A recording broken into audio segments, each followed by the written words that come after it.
Olá, meu nome é Clébio Dean Martins, eu sou enfermeiro e professor, sou graduado em enfermagem pela Faculdade de Ciências da Vida, tenho uma especialização em urgência, emergência e trauma pela PUC Minas, também tenho um mestrado em educação e saúde pela UNAERP, em Ribeirão Preto, e atualmente estou fazendo doutorado em educação pela UNR na Argentina, na cidade de Rosário. Atualmente eu trabalho em algumas instituições de saúde em Sete Lagoas e também instituições de ensino, dentre elas a Faculdade de Ciências da Vida. É um prazer estarmos juntos aqui hoje nessa discussão com um tema muito importante e necessário em dias atuais, que é o ensino à distância. Então aqui nós vamos conversar um pouco sobre práticas que contribuem para o processo de ensino e processo de aprendizagem à distância. Ensinar exige amor, emoção, compartilhar experiências, ter acreditação própria, sermos pacientes com nossos alunos, termos controle emocional, ter dedicação. É necessário também um rigor científico, conhecer o perfil dos alunos, isso é fundamental. Valorizar os saberes prévios dos alunos, no sentido também de estimular descobertas. Nós temos que ter inspiração, criatividade, perceber a limitação do outro. Sobretudo, como dizia Paulo Freire, ensinar não é transferir conhecimento, mas criar as possibilidades para a sua própria produção ou a sua construção. E neste cenário da pandemia, no qual exigiu que nós, professores e alunos, tivéssemos uma aceleração e também um destemor com o uso de tecnologias, o domínio de dispositivos, sendo que foi de suma importância nós superarmos estes desafios, termos flexibilidade, agilidade, entendimento dessas ferramentas tecnológicas para ter um sucesso no processo da aprendizagem dos nossos alunos. Neste processo acelerado da informação, fomos impulsionados a adotar novas práticas, interação com nossos alunos, adequação ao ambiente de trabalho, onde nossas casas, nossos quartos, nossas salas se tornaram as escolas, o espaço físico. Então essa interação exigiu de nós controle emocional, uma busca incessante por ideias, por criatividade, cursos online, tutoriais de como fazer vídeo, literalmente nos tornamos youtuber. Então, este novo cenário no qual estamos vivendo faz com que nós repensamos essas práticas no processo de ensino. Então, com todas essas questões levantadas, este repensar, essa forma de produzir aula, faz com que nós pensamos como eu tenho que proceder, quais as habilidades que eu, enquanto professor, tenho que adquirir ou melhorar para que os alunos consigam entender as minhas aulas online. Bem sabemos que não é uma receita de bolo. Cada professor tem uma técnica, utiliza de um recurso para interagir com os alunos, para conduzir as suas aulas, sendo um facilitador. Então é interessante que tenhamos em mente que nós não somos totalmente detentores dos conhecimentos, embora tenhamos técnica, rigor científico, tenhamos competência para tal, mas de forma que essa aprendizagem tem que ser leve, tem que ser tranquila. E eu digo para vocês que a simplicidade do professor é que faz com que ele venha ter excelência no processo do ensino. Então, o fato de nós sermos facilitadores, tranquilos enquanto professores, faz com que o aluno entenda, aprenda, que ele interaja conosco, que ele não se intimide com a nossa presença. Então, falar um tom de voz tranquilo, a compostura ao lecionar, a interação com os alunos. Nós bem sabemos que nós temos capacidade técnica, científica, ok, mas às vezes eu tenho que igualar com o aluno, eu tenho que conquistar aquele aluno, eu tenho que fazer com que ele se sinta tranquilo, que eu permita que ele converse, que ele diga, que ele pergunte, que ele questione. Então, esta interação facilita a produção do conhecimento. Estabelecer rotina de trabalho é fundamental, fazer um planejamento, uma programação. E lembro para vocês, aquele momento é um momento ouro, o momento que eu estou com o aluno, quer seja presencial ou quer seja aqui online. Este momento tem que fazer valer a pena. Então, é muito importante que a gente dê o empowerment, esse empoderamento para o aluno é muito interessante. É interessante também que seja a sua cara, você tem que fazer aquilo que você gosta. Não adianta você ser outra pessoa, não ser autêntico, não, você tem que fazer o que gosta.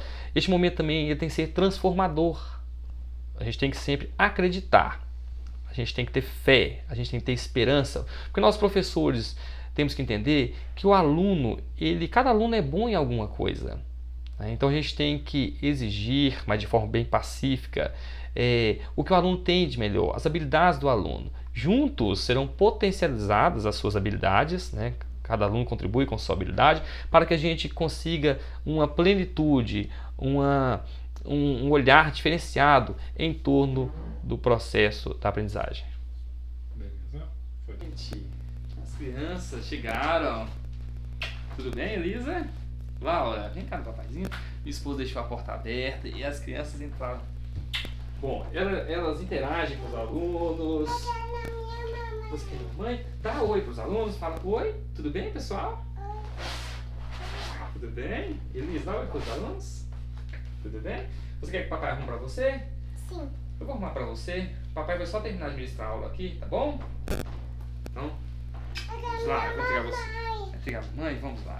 Com isso, eu compartilho com vocês uma aula que eu ministrei agora no segundo semestre de 2020, em plena pandemia, que eu achei interessante dividir com vocês esta experiência.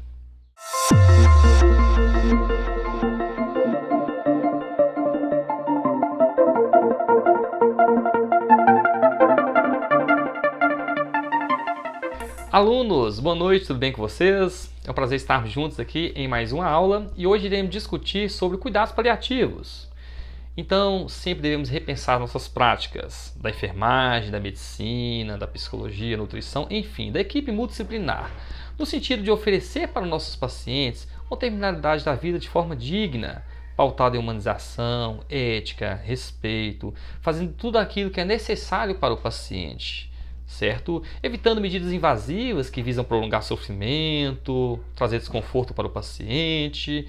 Então, alunos, talvez vocês tenham experienciado algum momento da vida de vocês que tenha influenciado no comportamento dos profissionais e também na atitude dos pacientes relacionado a cuidados paliativos. Então vamos discutir um pouco em relação a isso, sobre alimentação, sobre conforto, uso exagerado de exames, aplicação inadequada de antibióticos, enfim. Me diga um pouquinho sobre a experiência de vocês em relação aos cuidados paliativos. Professor, alguns dias eu estava no hospital e eu reparei que tinha um paciente triste no seu leito e os familiares sempre questionando a equipe se não teria um outro tratamento, uma outra intervenção para que ele pudesse melhorar. Ao chegarem a conversar com os familiares relataram que ele já encontrava em estado terminal e há alguns dias eles estavam sem se alimentar. E nesse contexto, os familiares questionaram se não teria algum método que ele pudesse se alimentar para que ele pudesse ter uma melhora no seu quadro. E aí eles estavam sugerindo a gastro. E aí, professor, eu gostaria de saber se essa gastro seria viável ou não para esse caso do paciente terminal. Samuel, muito interessante este seu apontamento, esse estudo de casos que você acompanhou, você esteve presente lá em torno deste paciente, dos familiares. Me diga, este paciente é um paciente cuidados paliativos terminal, é um paciente com Alzheimer, é um paciente já em estágio avançado, que perdeu a capacidade cognitiva, porque nós bem sabemos que o paciente ele tem autonomia e independência, ele pode responder por si só, mas algumas vezes o paciente não consegue responder por si só, pela incapacidade cognitiva, perda da autonomia, então se faz necessário que os familiares respondam por este paciente. Me conta um pouco sobre isso. Então, professor, era um paciente que já estava com Alzheimer em um estado avançado e quem estava respondendo por todos os procedimentos eram seus familiares, como seus responsáveis. Então, neste caso, Samuel, é necessário que a família seja entendida por uma equipe multidisciplinar, onde há uma comunicação, um diálogo concernente ao caso do paciente, ao prognóstico do paciente, o tempo de sobrevida, para que o paciente venha a ter a qualidade de morte de forma favorável, digna, sem causar desconforto.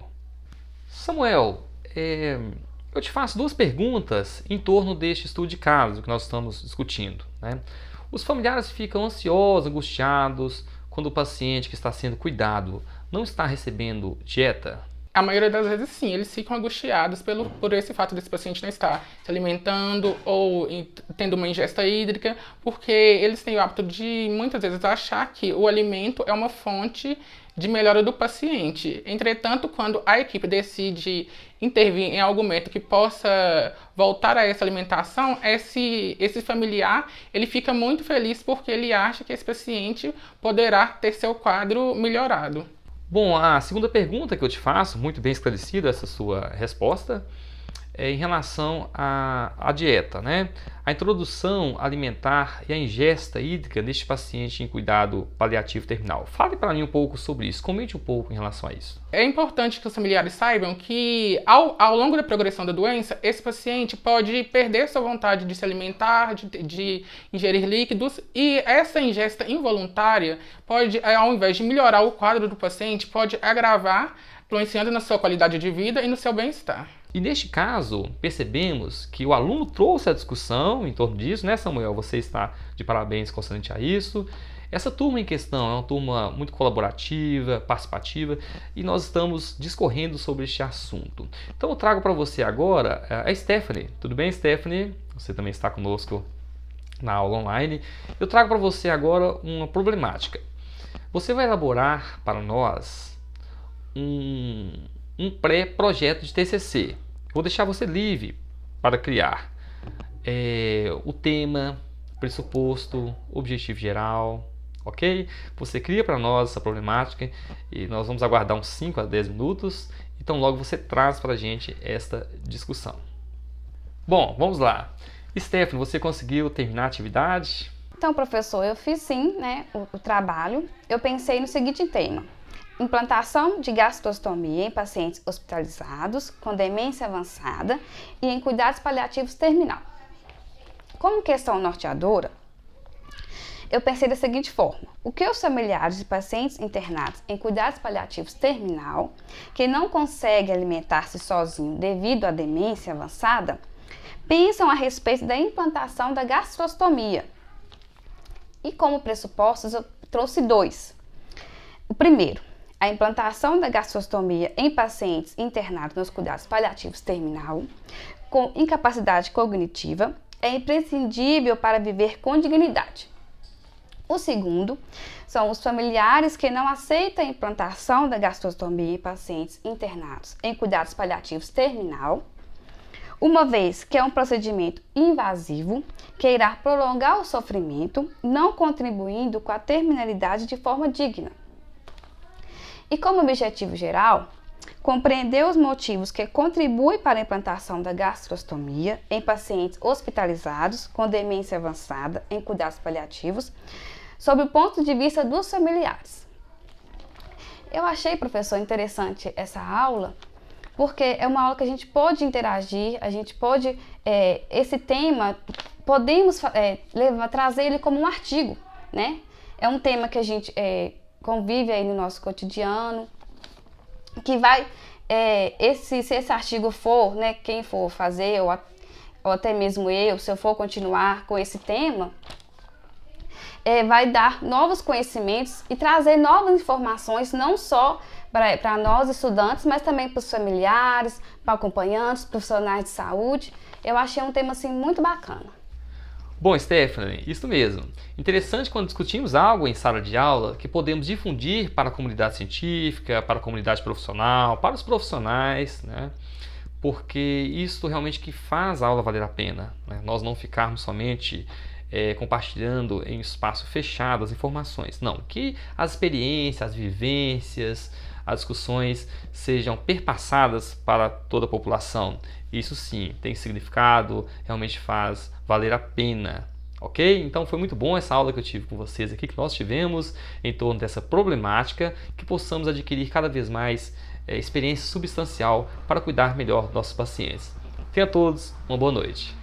Tivemos esta aula que eu achei interessante compartilhar com vocês, professores, a utilização de uma linguagem permissivista, onde o aluno ele é um ator, ele é um protagonista no processo de aprendizagem. Dessa forma, a aprendizagem ela é significativa, prazerosa, e o professor não é somente um mero detentor do conhecimento, sendo normativo, conteudista. Não, é interessante que nós possamos conduzir este processo da aprendizagem de forma tranquila, de forma participativa, tornando o ambiente favorável para desenvolver as habilidades dos alunos, sempre valorizando a potencialidade dos alunos, que é o ser, o conhecer, o estar. Essa participação é fundamental.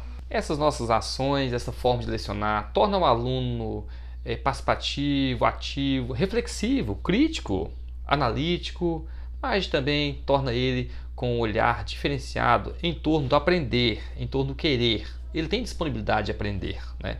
Então isso faz com que nós repensamos nossa prática diária no processo da aprendizagem, valorizando a autonomia, a individualidade do aluno também, as suas potencialidades, porque cada aluno é bom em algo, conforme mencionei. Todavia, nós temos que entender este contexto e oferecer espaços para essa construção de desenvolvimento das habilidades dos nossos alunos. Outro ponto importante são as doenças que podem ocorrer neste período da pandemia das aulas remotas. Então é necessário nós entendermos nosso metabolismo, nosso comportamento, as nossas atitudes, né? Eu entender os meus limites, porque eu posso estar exposto a doença física, como dor na coluna, né? A questão da voz também, ter prejuízo na voz, as questões que implicam também emocionais, onde devido ao isolamento eu posso ter uma depressão, ansiedade, o excesso de sobrecarga, preocupação com o desenvolver das minhas aulas, né? E as questões também sociais, que é o distanciamento, que faz com que nós repensamos como contornar essa situação. Então, a qualidade de vida ela é fundamental para que nós possamos ter um direcionamento na condição de saúde da nossa vida e bem-estar. Então, eu tenho que entender o que eu posso fazer para melhorar o meu desenvolvimento emocional, físico, espiritual. A prática de atividade física, desde que siga as orientações do Ministério da Saúde, as normativas, técnicas, né, que visam aí prevenir a contaminação e propagação da Covid-19, que é o momento atual que estamos vivenciando.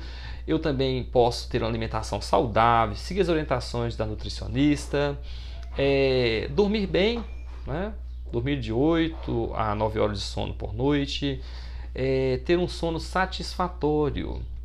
Eu tenho que ter um controle emocional, buscar ajuda terapêutica também, ter um hobby, praticar uma música, pintar um quadro, ler um livro, assistir um filme. Todas as técnicas, essas táticas operacionais fazem com que eu me sinta bem, que eu pense de forma positiva, passando por este momento difícil onde estamos vivendo, mas com esperança, com amor, com união, com pensamento positivo, que tudo isso vai passar, vai ficar bem e nós iremos superar os nossos obstáculos.